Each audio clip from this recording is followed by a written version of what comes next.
நாடாளுமன்ற மக்களவை இன்று கூடிய சில நொடிகளிலேயே மதியம் 2 மணி வரை ஒத்திவைக்கப்பட்டது. இந்த காட்சிகளை பார்க்கலாம்.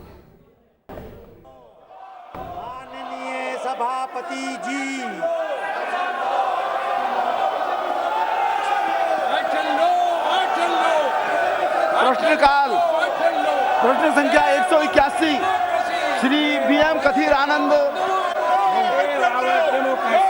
सभा की कार्यवाही 2 बजे तक के लिए स्थगित की जाती है।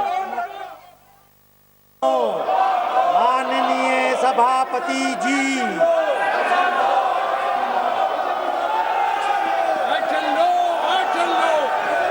प्रश्नकाल प्रश्न संख्या 181 கூடுதல் தகவல்களை செய்தியாளர் ரமேஷ்குமாரிடம் கேட்டு பெறலாம். ரமேஷ்குமார் வணக்கம். தொடங்கிய உடனே இது எதற்காக ஒத்திவைக்கப்பட்டது? முழு விவரங்கள் என்ன ரமேஷ்குமார்?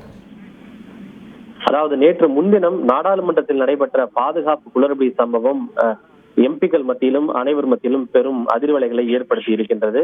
இந்த விவகாரத்தை முன்வைத்து நேற்றைய தினம் நாடாளுமன்றத்தின் இரு அவைகளிலும் எதிர்க்கட்சி உறுப்பினர்கள் அமளியில் ஈடுபட்டதால் அவை நடவடிக்கைகள் முடங்கியது.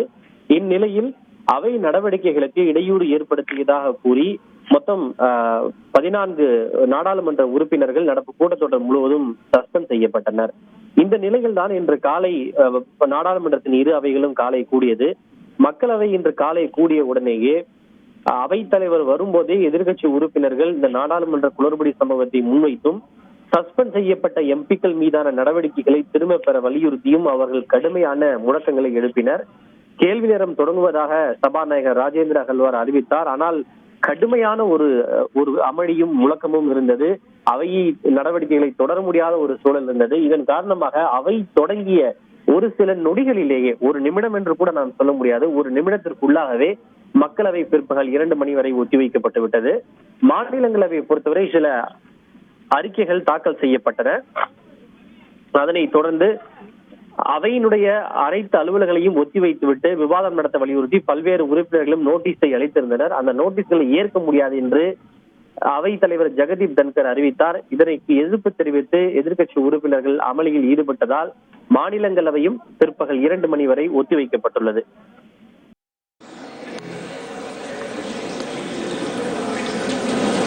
Honorable members, I have received 23 notices under Rule 267 for suspension of business to discuss the serious situation arising out of breach of security in Parliament on 13 December 2023. Honorable members, I apprise the facts related to the incident to the House on 13th and 14th December 2023. The investigation in the matter is underway and it shall be taken to logical conclusion. I am unable to persuade myself to allow the notices so received. Sri Kanta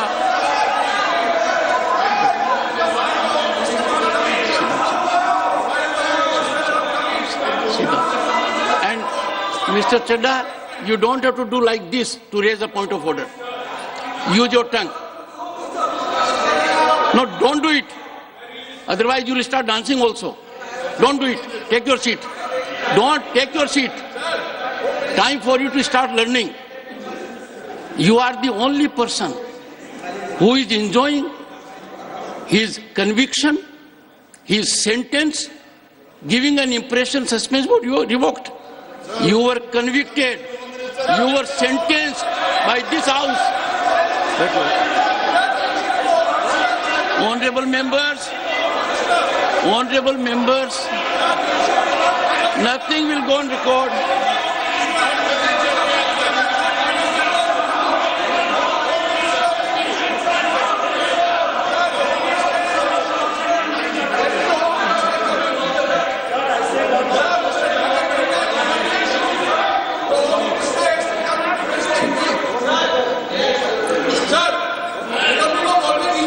बैठिए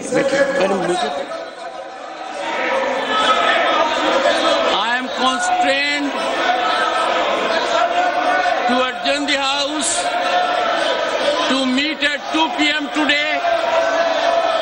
excuse the leader of the opposition, leader of the house and floor leaders to see me in my chamber immediately. Thank you.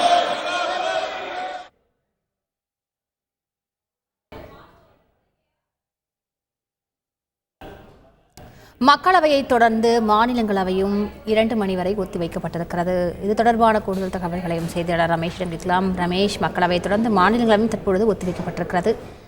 இதனால் வழக்கமான அலுவலர்கள் எந்த அளவுக்கு பாதிக்கப்பட்டிருக்கின்றன? முழு விவரங்கள் என்ன ரமேஷ்?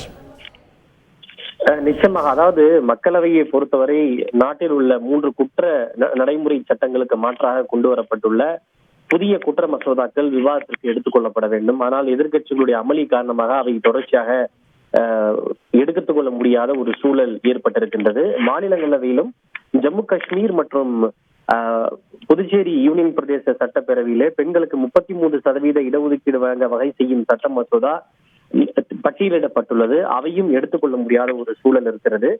மாநிலங்களவை இன்று காலை கூடியதுமே இந்த பாதுகாப்பு குளறுபடி சம்பவம் தொடர்பாக அவையினுடைய வழக்கமான அலுவலை ஒத்திவைத்துவிட்டு விவாதம் நடத்த வேண்டும் என சுமார் ஒரு 13 நோட்டீஸ்களை எதிர்க்கட்சி உறுப்பினர்கள் அளித்திருந்தனர். ஆனால் அந்த நோட்டீஸ்களை ஏற்க முடியாது என்று அவைத் தலைவர் ஜெகதீப் தன்கர் அறிவித்தார். அதற்கு எதிர்ப்பு தெரிவித்தும் ஆட்சேபம் தெரிவித்தும் எதிர்க்கட்சி உறுப்பினர்கள் முழக்கங்களை எழுப்பினர்.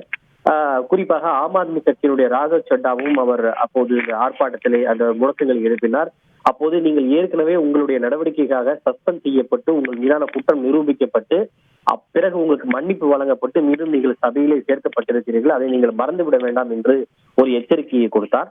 தொடர்ந்து எதிர்க்கட்சி உறுப்பினர்களுடைய அந்த முழக்கமும் அமளியும் நீடித்ததால் மாநிலங்களவை எதிர்க்கட்சி தலைவர் மல்லிகார்ஜுன் கார்கே, மாநிலங்களவை முன்னவர் பியூஷ் கோயல் ஆகிய இருவரும் உடனடியாக தன்னுடைய அறையில் சந்திக்குமாறு அறிவுறுத்தி மாநிலங்களவையை பிற்பகல் 2 மணி வரை ஒத்திவைத்திருக்கிறார்.